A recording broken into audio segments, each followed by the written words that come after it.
श्री गुरुदेव दत्त. आमुषा आणि पौर्णिमा दोन्ही बहिणींची कथा. एक राजा होता, त्याला 2 मुली व 1 मुलगा होता. एका मुलीचे नाव होते आमुषा तर दुसऱ्या मुलीचे नाव होते पौर्णिमा. पौर्णिमा खूप धार्मिक वृत्तीची होती. तिला भजन कीर्तन धार्मिक वृत्तीची, तसेच ती प्रत्येक कामातही हुशार होती. परंतु जे आमुषा होती ती कधीही भगवंताचे नाम घेत नसेल, तसेच मंदिरातही जात नसेल. वडिलांच्या प्रत्येक कामात तिचा पाठिंबा राहत असे, परंतु वाईट कार्यासाठी पौर्णिमेचा विरोध राहत असे. आपल्या विरोधात कोणीही बोलत नाही आणि पौर्णिमा आपल्या विरोधात करते या गोष्टीचा राजाला खूप अपमान वाटत असे. म्हणून राजा फक्त आमुषेचेच लाड करीत असे आणि तिचे सर्व हट्ट पुरवीत असे. पौर्णिमेला आमुषेचे पूर्वीचे जुने कपडे घालायला द्यायचे. काही दिवसात राजाच्या मुलाचे लग्न झाले. घरात नववधू आली.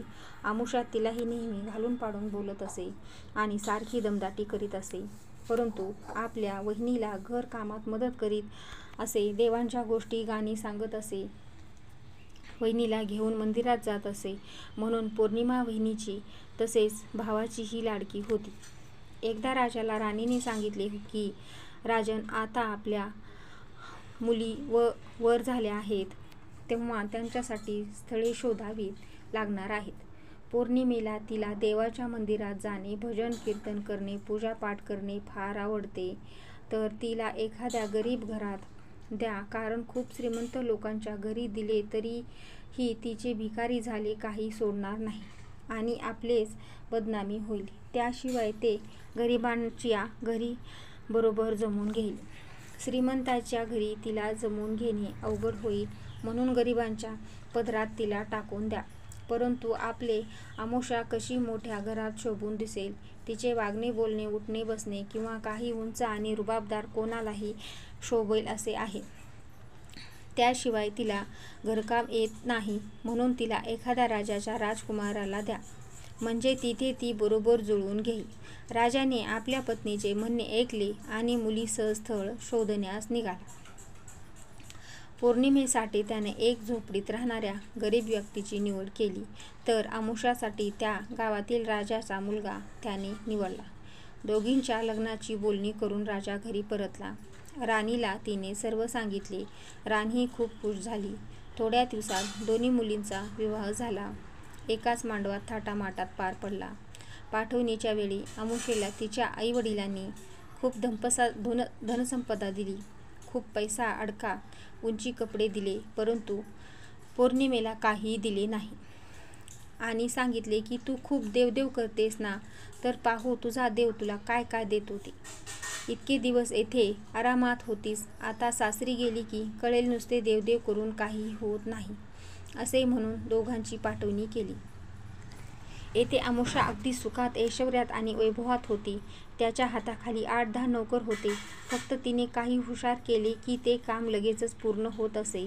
परंतु इकडे पौर्णिमेच्या घरात विश्वदारिद्र्य नांदत होते. एक वेळ खाल्ले तर दुसऱ्या वेळ खाण्याची चिंता लागत असे.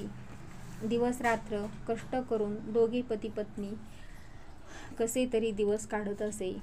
त्यातच 7-8 वर्ष निघून गेली. आता आमुषा आणि पौर्णिमेला दोघींनाही 2-2 मुले होती.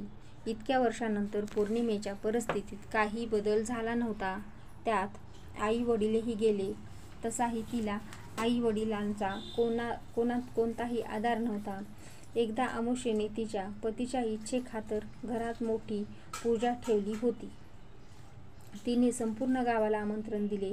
तिची सख्खी बहीण गावात असूनही तिने तिला बोलावले नाही. ती गरीब आहे, ती आली तरी माझे मान खाली जाईल असे तिला वाटत असे. परंतु पौर्णिमेला देवाधर्माची फार आवड. त्यातल्या त्यात संपूर्ण गाव आमुषेच्या घरी जाऊ लागले. पौर्णिमा बाहेरच बसलेली होती. तिच्या शेजारच्या स्त्रीने विचारले की तू आज पूजेला येत नाही का? तुझ्या तर सख्ख्या बहिणीकडे पूजा आहे. तू तर प्रत्येक ठिकाणी पूजेसाठी जातेस, हजर असतेस, मग येथे तर तुला यावेच लागेल. पौर्णिमेने विचार केला की ती मोठी पूजा, तिची तयारी यात बहीण मला बोलवायची विसरली असेल, किंवा तिला वाटले असेल की बहीण आहे तर तिला कशाला आमंत्रण द्यायचे, तर आपणही कशाला मानपान घेत बसायचा. तसे देवाचे काम आहे. गेल्याने आपल्याला कमीपणा थोडेच येणार आहे. असा विचार करून ती आपल्या पतीला आणि मुलांना घेऊन अमोशाच्या घरी गेली. अमोशाने तिला पाहिले, परंतु तिच्याकडे लक्ष दिले नाही. एका नोकराकडून तिला निरोप पाठवला की तुला बोलावले नाही तरी तू निर्लज्जासारखे का आलीस? आता आली आहेस तर गुपचूप एका कोपऱ्यात बसून राहा. घरात इकडे तिकडे पाहू नकोस, नाहीतर माझ्या वैभवाला, माझ्या ऐश्वर्याला तुझी नजर लागेल. नोकराने असा निरोप पौर्णिमेला दिला. तिला फार वाईट वाटले, परंतु ती काहीही न बोलता तिने तिच्या नशिबाला दोष दिला. ती भगवंताला म्हणाली, हे देवा, मी तुमची इतकी पूजा केली, आराधना केली, याची मला फळ का? माझी परिस्थिती कधी सुधारणार आहे का? किती दिवस हे मी भोगतच राहणार आहे?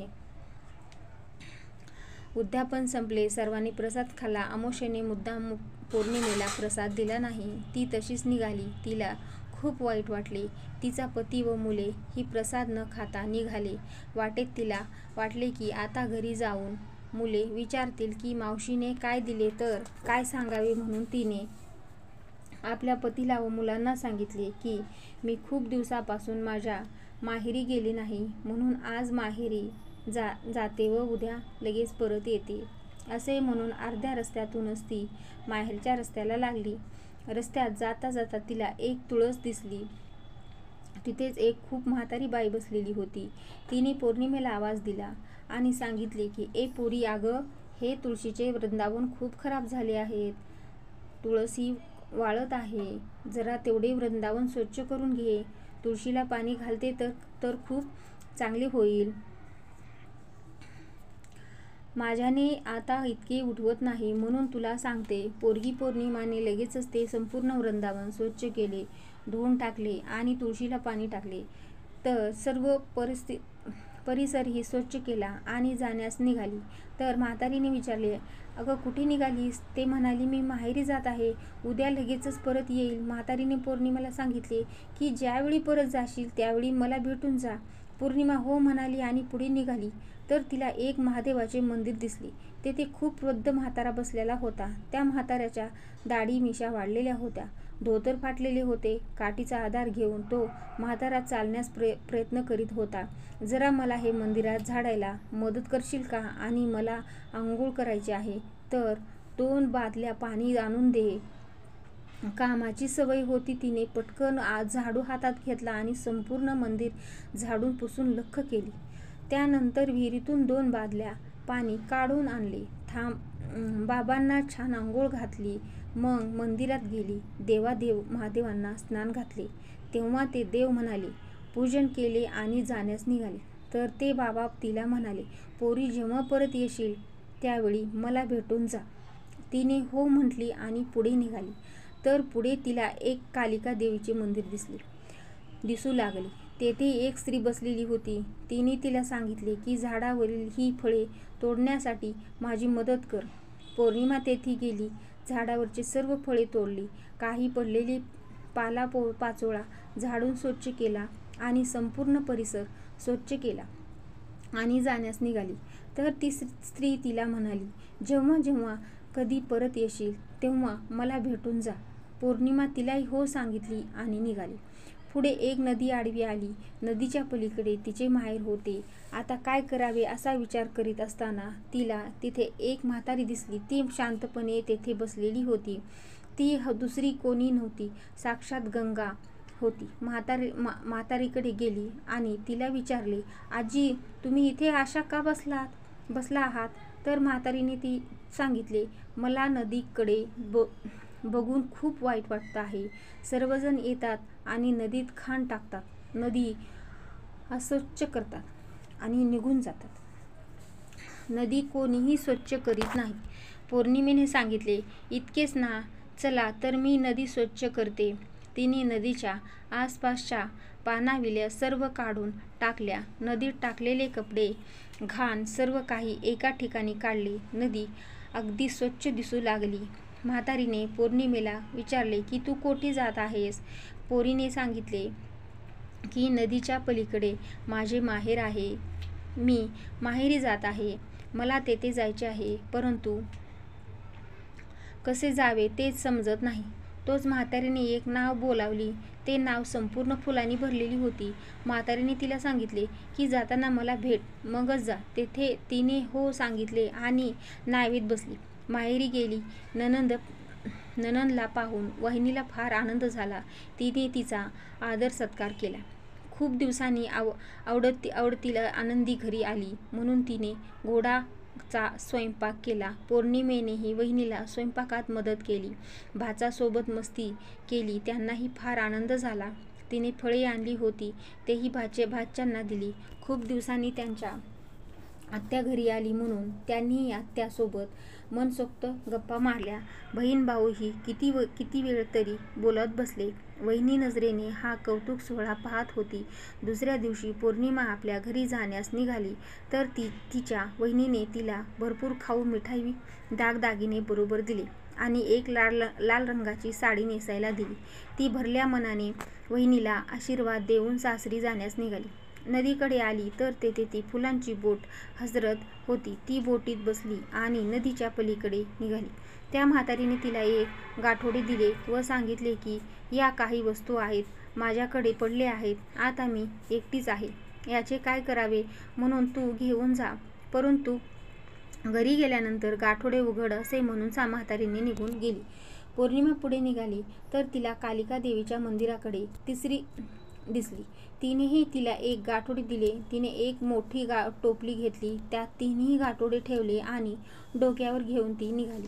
पुढे गेली तर देवाचे देव महादेवाच्या मंदिरात बाहेर तो म्हातारा बसलेला किल्ला दिसला. त्याने एक मोठे गाठोडे ठेवले होते. तो गाठोड्यातही त्याने टोपली आणि पुढे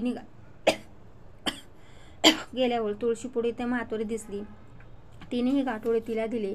असे 5 गाठोडे घेऊन ती आली. सर्वात आधी तिने माहेरचे गाठोडे उघडले. त्यात मुलांसह खाऊ आणि मिठाई होती. ती मुलांना आणि पतीला दिला. गाय, दागिने आणि नवीन कपडेही होते. आता तिने नदीवर असलेल्या आजीबाईंना दिसली. गाठोडे उघडले तर त्यात सर्व उंची वस्त्रे, येथील सुंदर सुंदर साड्या होत्या. मोतीपोवळे आणि रत्ने होती. खूप खुश झाली.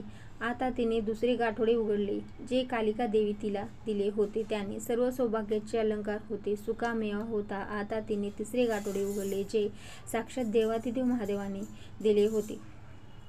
त्या गाठोड्यात खूप धनसंपदा, पैसा, अडका तर होताच, त्याशिवाय आनंद, सुख व समाधान होते. ती गाठोडे उघडतात सर्वांचे हृदय भरून आले. सर्वांच्या चेहऱ्यावर ते सुख समाधान पसरले. आता तिने तुळस मातेने दिलेले गाठोडे उघडले तर त्यात धान्याच्या राशी होत्या ज्या संपतच नव्हत्या. अशा प्रकारे तिच्या घरात खूप संपत्ती, पैसा, अडका, अन्नधान्य आले. त्यांनी परिस्थिती सुधारली. त्यांच्या घरातील धन वाढतच चालले होते. ते संपतच नव्हते. तिने एकदा विचार केला की भगवंतांनी मला इतके धन दिले, इतके काही दिले, मी इतरांच्या घरी पूजेसाठी तर नेहमीच जाते, आपल्यालाही घरी पूजा करावी यासाठी तिने खूप मोठ्या प्रमाणावर पूजेचे आयोजन केले. वाहिनीला सांगितले, भावाला बोलावले, तसेच आमुष्याला बोलावले. आमुष्या आली आणि हे सर्व वैभव पाहून आव्हान झाले. पूजेनंतर खूप मोठा प्रसादाचा कार्यक्रम झाला आणि त्यानंतर सर्वांना एक मुठभर रत्ने, मोतीपोळे दिले. आमुष्यालाही हे पाहून खूपच आश्चर्य वाटले. तिने पौर्णिमेला सांगितले की हे सर्व काय आहे, तू इतके पण कुठून मिळवलेस? आजपर्यंत कोणीही दक्षिणा कोणाला दिली नाही आणि आज तू प्रसाद भेट म्हणून सर्वांना रक्कम देतेस. मानके वाटत असते. त्यावेळी तिने सर्व हकीकत बहिणीला सांगितली. आमुष्याने प्रसाद न घेता तिथून निघाली. विचार केला की मीही उद्या लगेचच जाऊन अशी सर्व धनसंपदा घेईन. दुसऱ्या दिवशी तेही माहेरी जाण्यास निघाली तर रस्त्यात तिला तुळशीजवळ एक म्हातारी दिसली. तिने तिला सांगितले की पोरी, जराही वृंदावन स्वच्छ कर आणि तुळशीला पाणी टाक. तर आमुष्याने तिला सांगितले की हे बाई, मी ही असली कामे करणार नाही. तर काही वाटते की का मी आपण कोणालाही काय सांगत आहोत. सांगावे? माझे कपडे खराब होतील, मला वेळही नाही, चल जा, तूच कर, असे म्हणून ती पुढे निघाली. पुढे तिला देवादिदेव महादेवांच्या मंदिराबाहेर एक वृद्ध म्हातारा दिसला. त्याने तिला म्हातारीस परिसर झाडायला सांगितला, तर तेही तिने तसेच उलट उत्तर दिले आणि सांगितले की तुम्हाला बसल्या बसल्या काय काम आहे, तेवढे तर करा. आणि तेथून पुढे निघाली. कालिका देवीच्या मंदिरातही तसेच झाले आणि नदीकडेही तसेच झाले. आता तिला नदीच्या पलीकडे जायचे होते, तर तिने म्हातारीला नाव आणायला सांगितले. म्हातारीने नाव बोलावली, परंतु त्यात सर्व काटे कुटे भरलेले होते. त्याचीच ते एका बाजूला बसली. तिच्या पायाला काटा टोचला, तिचा पाय रक्तबंबाळ झाला. तशीच ती लंगडत लंगडत माहेरी गेली. तिच्या वाहिनीला तिला पाहिले तर तिला खूप राग आला आणि हिची आई वडील होते तोपर्यंत आपल्यावर खूप रुबाब केला. हिने आता हिची काहीही ऐकायची नाही असे म्हणून तिने त्याच्याकडे लक्ष दिले नाही. नणंद आली म्हणून तिने काहीही नवीन केले नाही. घरात रोजचा स्वयंपाक केला, तो अमावास्येला गुपचूप खाल्ला. रात्र कशीबशी काढली आणि दुसऱ्या दिवशी घरी जाण्यास निघाली. भाऊ व भाचेही अमावास्येच्या येण्याने आनंदी नव्हते. तिने वहिनीला सांगितलेले, मी इतक्या दिवसांनी आले आहे, घरी परत जात आहे, काहीतरी दे ना. पौर्णिमेला कसे दिले होते तर तिने सांगितले, तुम्हाला जर डोचे उचलता येणार नाही, तुम्ही पुढे जा, मी मागून पाठवून देते. ती खूप आनंदी झाली आणि निघाली नदीकडे. म्हातारीला तिने सांगितले, आजी तुम्ही पौर्णिमेला कसा गाठोडे दिले होते, आता मलाही द्या ना. तर म्हातारीने सांगितले, तुला कामाची सवय नाही, तू ते ओझे कसे उचलणार, मी तुझ्या घरी पाठवून देते. असेच कालिका देवीच्या मंदिरात, देवादिदेव महादेवाच्या मंदिरात आणि तुळशीकडेही झाले. ती खूप आनंदाने घरी आली. तोपर्यंत तिचे नोकर 5 गाठोडे घेऊन आले होते. तिने सर्वात आधी माहेरचे गाठोडे उघडले तर त्यात माती होती. नदीवरचे गाठोडे उघडले तर त्याचे काटे नदीतले घाण आणि कचरा होता. कालिका देवीच्या मंदिरातले गाठोडे उघडले तर त्यात सडलेले फळे आणि काटे कुटे होते. देवांचे देव महादेवांचे मंदिरातली गाठोडे उघडले तर त्यात साप आणि विंचू होते. तर तुळसचे गाठोडे उघडले तर त्यात दगड गोटे होते. हे सर्व पाहून तिने कपाळाला हात लावला. तर मित्रांनो, आज आपल्याला काहीतरीही त्रास असेल, काहीही असेल, तर ती धर्माचा आणि सत्याचा मार्ग सोडू नका. ते धर्माच्या आणि सत्याच्या मार्गावरून चालतात. देव त्यांची परीक्षा पाहतात, परंतु त्यांना शेवटी त्यांचे गोड फळच मिळते. या उलट जो आपल्या धनसंपदाच्या पैशांचा गर्व करतात, इतरांना त्रास देतात, शेवटी त्यांच्या नशिबीत माती आणि दगड गोटे असतात. श्री गुरुदेव दत्त. श्री स्वामी समर्थ महाराज की जय.